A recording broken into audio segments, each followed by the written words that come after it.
Welcome friends. বেশ কিছুদিন হয়ে গেল কেন্দ্রীয় সরকারি কর্মীদের জন্য অষ্টম বেতন কমিশন ঘোষণা হয়ে গেছে। বিভিন্ন মিডিয়ায় বিভিন্ন বক্তব্য উঠে আসছে যে সরকারি কর্মীদের বেতন কতটা বাড়তে পারে, ফিটমেন্ট ফ্যাক্টর কত হতে পারে, এবং এই নিয়ে চলছে জোর চর্চা। তবে আজকে আপনাদের দেখাবো একটি গুরুত্বপূর্ণ বক্তব্য প্রাক্তন অর্থ সচিব। তিনি কি বলেছেন এই ফিটমেন্ট ফ্যাক্টর নিয়ে, কতটা হওয়ার সম্ভাবনা রয়েছে। অবশ্যই জানতে ভিডিওটি পুরো দেখুন। চ্যানেল নতুন হলে সাবস্ক্রাইব করুন, জনস্বার্থে ভিডিওটি বেশি বেশি করে শেয়ার করুন। দেখুন কী বলা আছে, অষ্টম বেতন কমিশনে ফিটমেন্ট ফ্যাক্টর কমপক্ষে 2.57 হওয়া উচিত, যা সপ্তম বেতন কমিশনে ব্যবহৃত হয়েছিল, অথবা এর চেয়েও বেশিও হতে পারে, এমনটাই মনে করেন ন্যাশনাল কাউন্সিল জয়েন্ট কনসালটেটিভ মেশনারির সচিব শিবগোপাল মিশ্র। তিনি জোর দিয়ে বলেছেন এটি গত বেতন কমিশনের তুলনায় কম হওয়া উচিত নয়।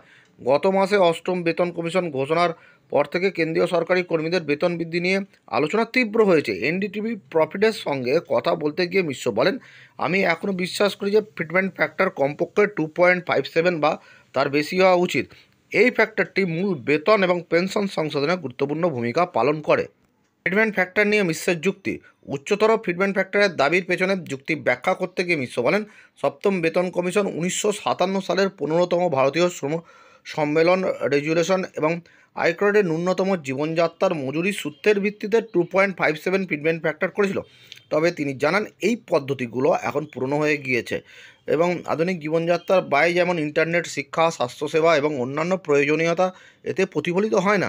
আমাদের বর্তমান সময়ের বাস্তবতা বিবেচনা করতে হবে।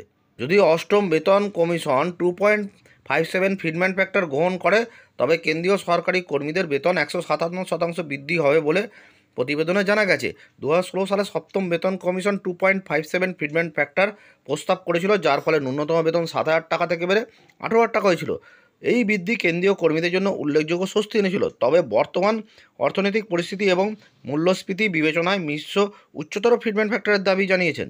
মূল্যস্ফীতি বৃদ্ধি এবং পরিবর্তিত অর্থনৈতিক পরিস্থিতির কারণে মিশ্র উচ্চতর ফিটমেন্ট ফ্যাক্টরের প্রয়োজনীয়তার উপর জোর দিয়েছেন। তিনি বলেন, কর্মীদের জন্য একটি শোভন জীবনযাত্রার মান বজায় রাখতে এটি অপরিহার্য। গত কয়েক বছরে জীবনযাত্রার খরচ বেড়েছে, যা মূল্যস্ফীতি এবং ডিজিটাল পরিষেবা ব্যয় বৃদ্ধির ফল।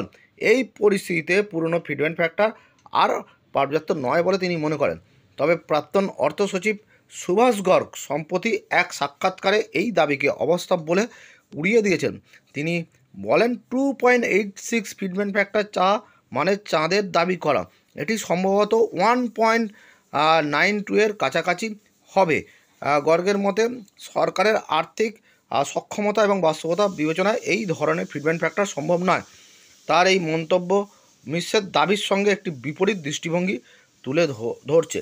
সুতরাং দেখলেন যে যিনি প্রাক্তন অর্থ সচিব, তিনি কি বলেছেন।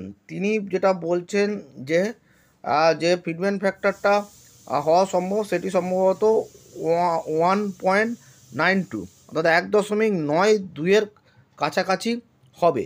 এবং মিশ্র যিনি আছেন জেসিএমের সচিব, ওনার দাবিকে কিন্তু উড়িয়ে দিয়েছেন এবং তিনি বলেছেন 2.86 ফিটমেন্ট ফ্যাক্টর মানে চাঁদের দাবি করা, বলে এটা সম্ভবত 1.92 এর কাছাকাছি হবে।